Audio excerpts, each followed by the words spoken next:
বিসমিল্লাহির রহমানির রহিম। আসসালামু আলাইকুম সম্মানিত ভিউয়ার্স। এই তীব্র গরমে নিজেকে কিভাবে সুস্থ রাখবেন এই বিষয়ে আজকে একটু আলোচনা করব। আশা করি পরামর্শগুলো কিছুটা আপনার উপকারে লাগবে।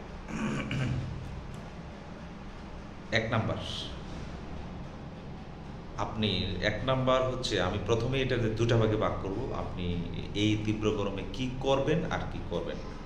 এক নাম্বারে ভারী খাদ্য যেগুলো, যেমন গরুর মাংস, খাসির মাংস, ডিম, পোলাও, মানে সব ধরনের তৈলাক্ত খাবার, ভাজা পুরি, এই জাতীয় খাবার আপনাকে পরিত্যাগ করতে হবে। এখন এই খাবারগুলো আপনি কেন পরিত্যাগ করবেন? মানুষের শরীরের তাপ সহনীয় ক্ষমতা হচ্ছে 46 ডিগ্রি সেলসিয়াস। মানে এর উপরে সে আর সহ্য করতে পারে না। এর উপরে যদি তাপমাত্রাটা আপনার উপর চলে আসে, তাহলে আপনি হিট স্ট্রোকে আক্রান্ত হবেন।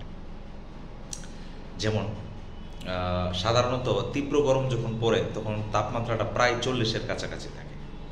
এখন এই মনে করেন আপনি দুপুরবেলায় গরুর মাংস দিয়ে ভাত খেলেন, যে কোনো ভারী খাবার খাওয়ার পর বা ভারী খাবারটা যখন শরীর ডাইজেস্ট করে, হজম করে, তখন হজম করার সময় প্রচুর তাপ শক্তির উৎপন্ন হয় শরীর থেকে।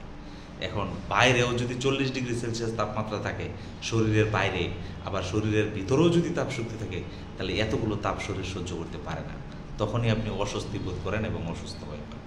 এই কারণে ভারী খাবার থেকে আপনাকে বিরত থাকতে হবে।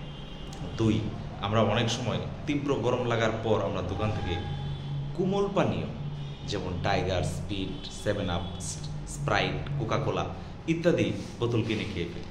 তো এই কোমল পানীয় খাওয়ার সময় কিন্তু শরীর থেকে প্রচুর তাপশক্তির উৎপন্ন হয়।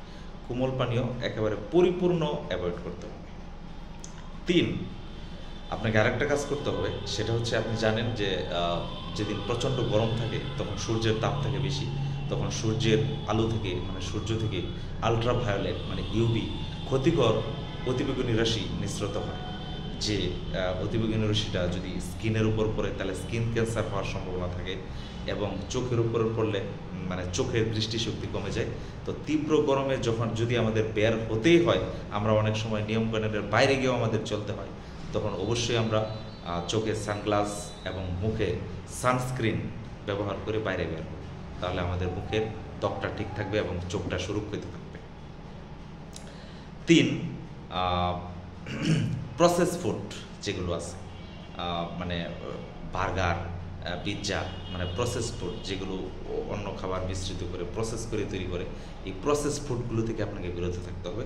প্রসেস ফুড ডাইজেশনের সময়ও বা শরীর থেকে প্রচুর তাপশক্তির উৎপন্ন হয়। এই খাবারগুলো আপনাকে বাদ দিতে হবে। আর আপনাকে গ্রহণ করতে হবে যেগুলো, মনে করেন আপনার শরীরের তাপমাত্রা এখন 30 ডিগ্রি সেলসিয়াস, আপনি যদি মানে 1 গ্লাস ঠান্ডা পানি খান, তখন আপনার শরীরের তাপমাত্রা কিছুটা কমে আসবে। তার মানে পানি আপনার শরীরের তাপমাত্রা কিছুটা কমাইতে সাহায্য করে, পানিটাকে মানে শরীরের তাপমাত্রাটাকে সমতায় নিয়ে আসে। তাই এই গরমে সুস্থ থাকার ক্ষেত্রে পানি খাওয়ার কোনো বিকল্প নাই, তবে সে পানিটা হইতে হবে বিশুদ্ধ। 2, গরমে আমরা আরেকটা জিনিস করি, যে দোকান থেকে জুস কিনে খাই, এই জুসগুলো খাওয়া যাবে না। এই জুসগুলোর মধ্যে কেমিক্যাল এবং বিভিন্ন রঞ্জক পদার্থ থাকে। এই রঞ্জকগুলো এবং কেমিক্যালগুলো শরীরের অনেক ক্ষতি করে থাকে, এবং এগুলো ডাইজেশনের সময় শরীর থেকে অতিরিক্ত তাপশক্তির সৃষ্টি হয়। আর পানি ফল যেগুলো আছে, যেগুলোতে প্রচুর পরিমাণ পানি থাকে, যেমন শসা, তরমুজ, লেবু, এগুলো আপনাকে প্রচুর পরিমাণ খেতে হবে। আর ফলমূল, শাকসবজি এগুলো খেতে হবে। এগুলো ডাইজেশনের সময় শরীর থেকে তেমন বেশি তাপ উৎপন্ন হয় না। হ্যাঁ, মানে এগুলো শরীরের মানে পাকস্থলী এই শাকসবজি, ফল এগুলোকে অতি সহজে ডাইজেশন করে। হ্যাঁ, মানে আপনি খুবই স্বস্তি বোধ করবেন এই গরমে এই খাবারগুলো খেলে। তারপরে যদি কখনো আপনার নিয়মের বাইরে গিয়ে এই প্রচণ্ড রোদের মধ্যে আপনার কোনো শারীরিক পরিশ্রম করাই লাগে, আপনার শরীর থেকে প্রচুর ঘাম বের হয়ে গেছে, তখন শরীর থেকে যখন ঘাম বের হয়ে যায়, তখন শরীর থেকে লবণাক্ত পদার্থ বের হয়ে চলে যায়। আর লবণাক্ত পদার্থ বলতে সোডিয়াম, পটাশিয়াম ইত্যাদি ইলেকট্রোলাইট। এই ইলেকট্রোলাইটগুলো শরীরের ভারসাম্য রক্ষায় গুরুত্বপূর্ণ ভূমিকা পালন করে। যদি বেশি পরিমাণ ঘাম আপনার শরীর থেকে বের হয়ে যায়, তাহলে আপনি ডাবের পানি এবং স্যালাইন এগুলো খেতে পারেন, তাহলে শরীরটা আপনার ভারসাম্যে চলে আসবে। আর যদি অতিরিক্ত ঘাম বের না হয় তাহলে স্যালাইনটা খাওয়ার দরকার নেই, কারণ স্যালাইন শরীরে লবণের পরিমাণ বৃদ্ধি করে, লবণ আবার শরীরের জন্য ক্ষতিকর। তো আপনি বিকল্প হিসেবে ডাবের পানি খেতে পারেন, ডাবের পানির কোনো ক্ষতিকারক নাই, যত ইচ্ছা তত খেতে পারেন, এটার কোনো সাইড ইফেক্ট বা পার্শ্ব প্রতিক্রিয়া নাই। আর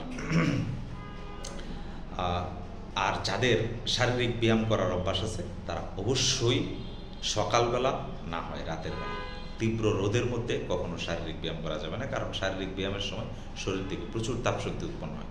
শরীরের তাপশক্তি এবং বাইরের তাপশক্তি আপনাকে অস্বস্তিতে ফেলবে।